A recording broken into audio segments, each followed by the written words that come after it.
Okay, let's dive in. Picture this. One of the dinosaurs you probably recognize. You know, the one with the big flat bill? Uh-huh. The classic duckbill. Yeah, that one. Well, did you know it used to be called the duck lizard? For ages, really. And Atosaurus. That name really stuck, didn't it? Mm. But the actual scientific story behind it, it's quite the journey. It really is, full of like twists and turns you wouldn't expect. And what's so interesting is why it changed, you know? It tells you a lot about how science actually works.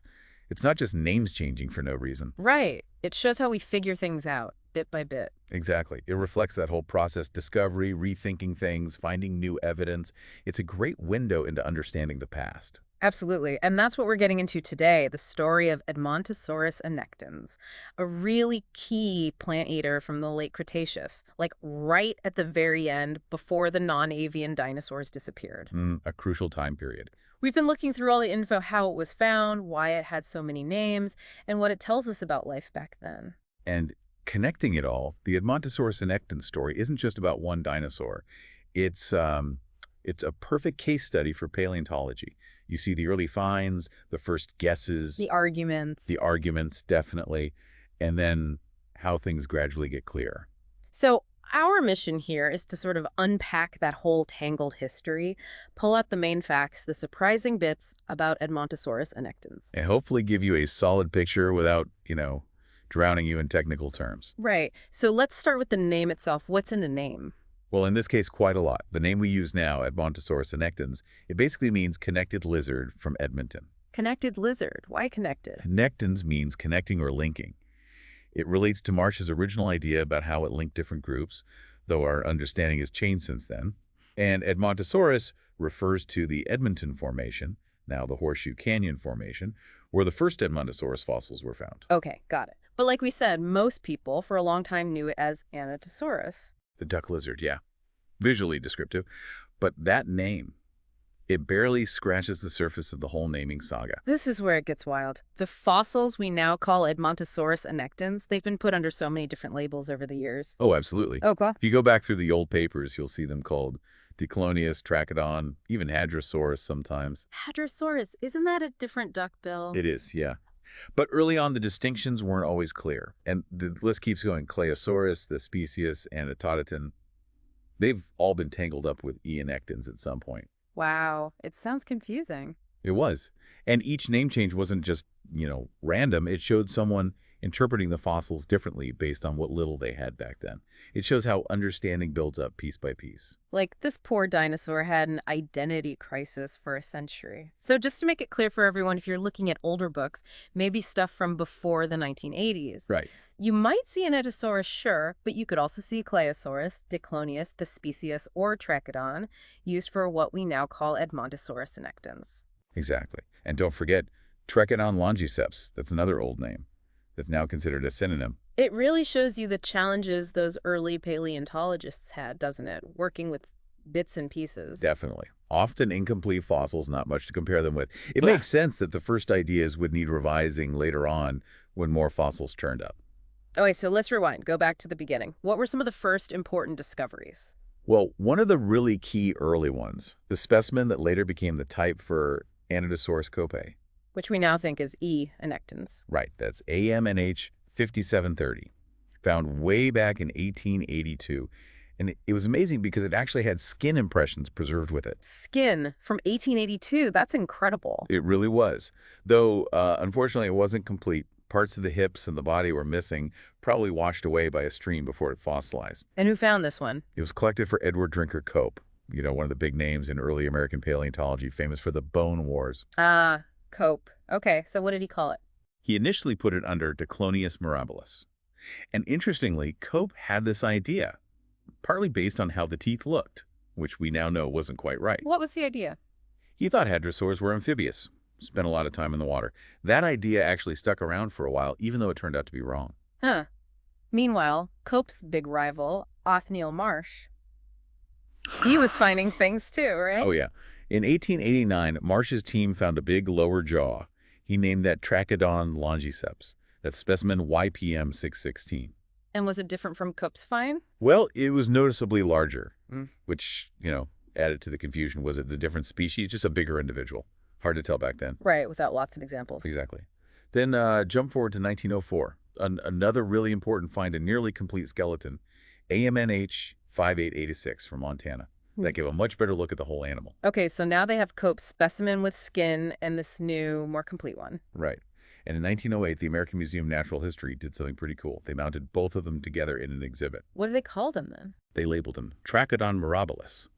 And they even posed them differently, one down on all fours, like it was grazing, and the other standing more upright.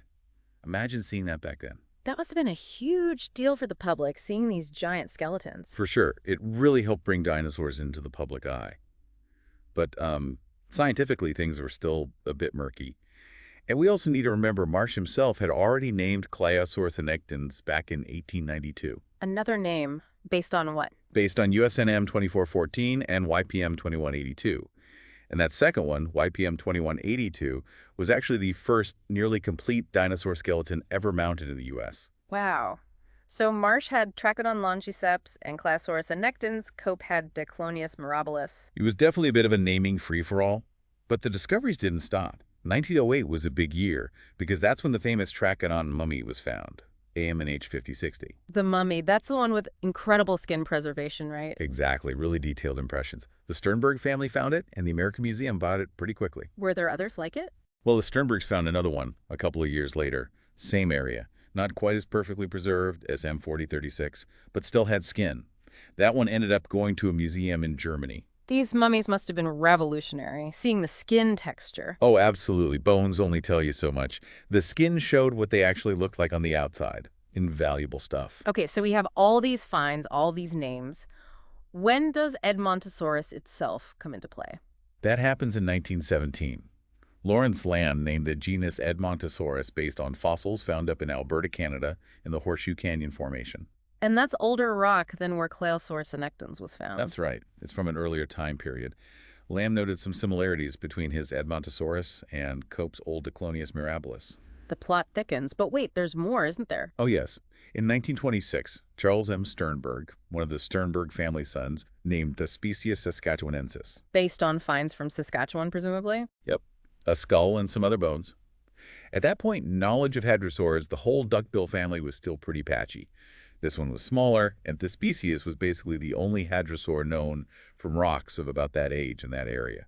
So that's where he put it. So after Marsh's time, it sounds like things got even more confusing for Claosaurus annectens. Yeah, it really bounced around. Was it Claosaurus? Was it the species? Maybe Trachodon? Yeah. Different paleontologists had different ideas. Some saw it as being a bit different, maybe more primitive like Iguanodon. While others thought it was just a regular duckbill. Right, like John Bell Hatcher. He argued that, maybe the differences people were seeing were just variation between individuals, or maybe the fossils got a bit squashed over time. So what did Hatcher propose? We made a pretty bold move in 1902. He basically suggested lumping almost all the known hadrosaurs together under one name, Trachodon. Oh, that must have caused a stir. It did. It was an attempt to clean things up, but maybe went a bit too far. It created some agreement for a while, but then new finds, especially from Canada, started challenging that idea again. So the debate continued. Yep. Then in 1915, Charles Gilmore argued they should bring back the name Thespesius for hadrosaurs in the Lance Formation that's the same age as Hell Creek, and restrict Trachodon because its original fossils weren't great. So back and forth it went. Until when? Was there a point where things seemed settled? Sort of, temporarily. Uh-huh. In 1942, Richard Swan Lowell and Nelda Wright did a massive review of all North American hadrosaurs. They tried to sort out the mess. Yeah, and what did they come up with? They created a brand new genus, Annectosaurus, the duck lizard.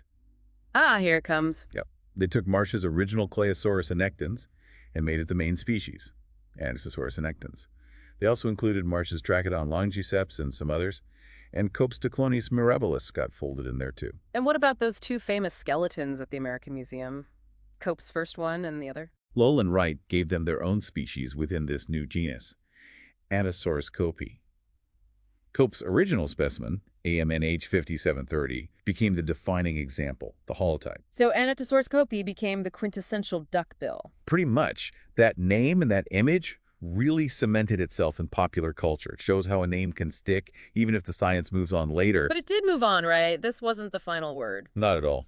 The story takes another turn in the 1970s and 80s. Michael Brett Sermon did a very deep dive for his graduate work, looking at everything again. And what did you find?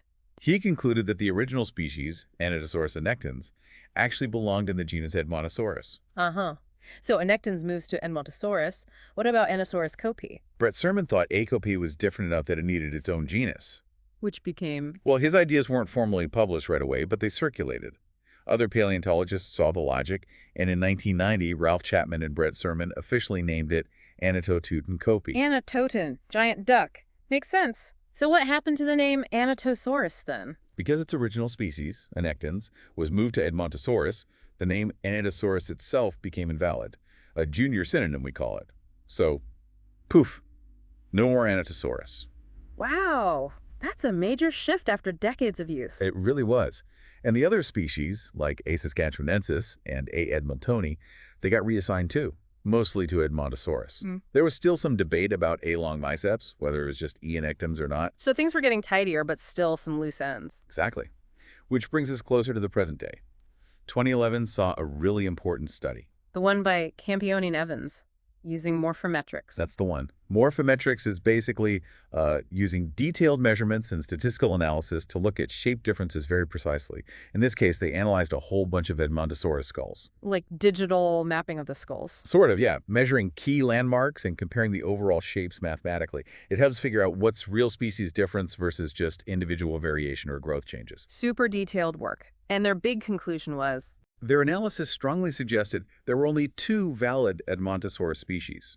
E. regalis from the older rocks and E. nectens from the younger rocks. Only two? What about Annetosaurus and E. saskatchewanensis? Here's the fascinating part.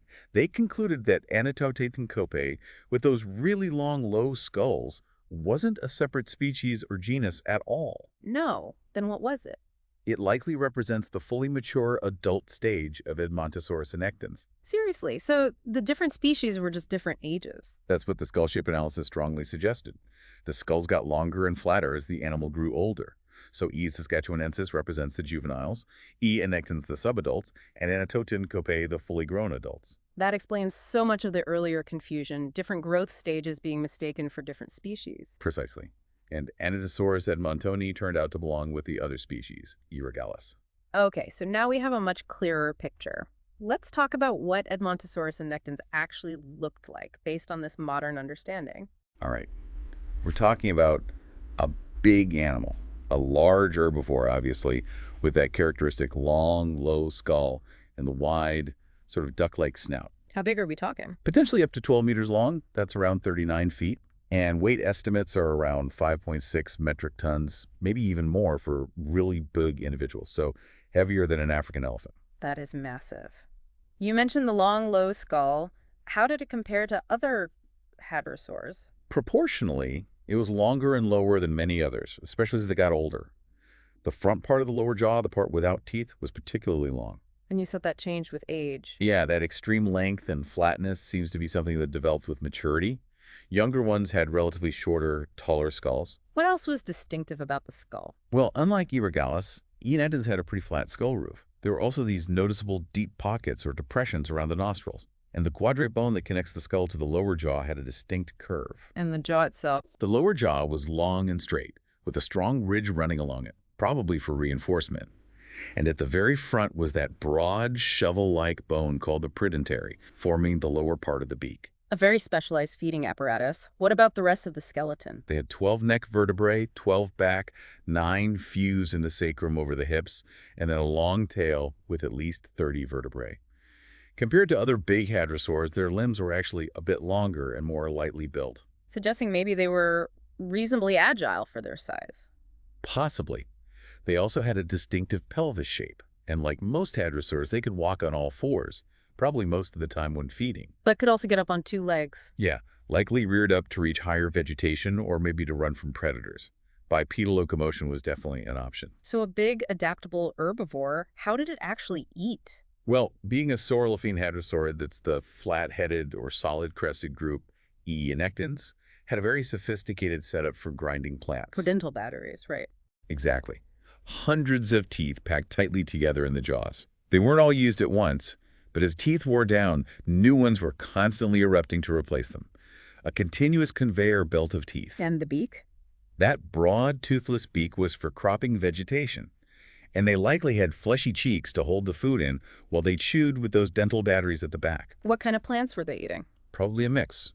They could reach from ground level up to about 4 meters, maybe 13 feet or so. Hmm. So ferns, cycads, maybe early flowering plants, possibly conifers. Tough stuff. You mentioned those pockets near the nostrils earlier. Any ideas what they were for?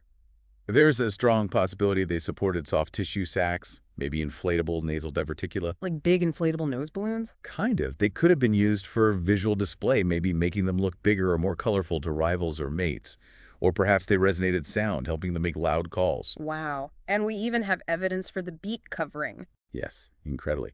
Specimen LACM 23502 preserved the Rhamphoteca, the keratinous beak covering. It showed the beak was actually more hooked and extensive, covering more of the snout than artists often draw it. That's amazing detail. So going back to that 2011 study and growth? Right. It really hammered home how much the skull shape changed as Edmontosaurus annectens grew up. Yeah. Many features that people used to use to define different species are actually just related to size and therefore age. So the small E Saskatchewanensis skulls, the medium E annectens skulls, and the big, flat Anatototan kopii skulls. Are likely just snapshots of the same animal at different points in its life: juvenile, subadult, and fully mature adult. The skull just kept getting longer and flatter. That's a crucial piece of the puzzle. Any more recent work on their size? Yeah, a 2022 study looked at bone histology, the microscopic structure of the bones.